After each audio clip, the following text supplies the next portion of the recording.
大家好，欢迎来到蔡老师的小课堂。Today we are going to learn how to ask someone's age politely. There are three ways of asking it. 几岁，多大，多大岁数。First, when we ask 几岁, it is to ask age for kids, or animal like 弟弟、妹妹、小狗、小猫。Example, 你的妹妹几岁 How old is your younger sister? 你的小狗几岁 How old is your puppy? Second way of asking age is 多大. It is to ask age for adults or the people with same generation with you. Example, 你今年多大你哥哥今年多大 Third way of asking is 多大岁数.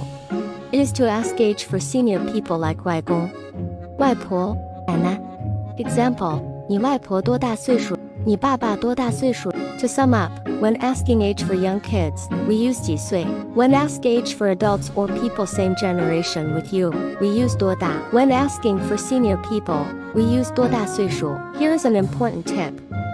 In Chinese culture, asking about someone's age can be considered a sensitive topic, especially when meeting someone for the first time or in formal settings.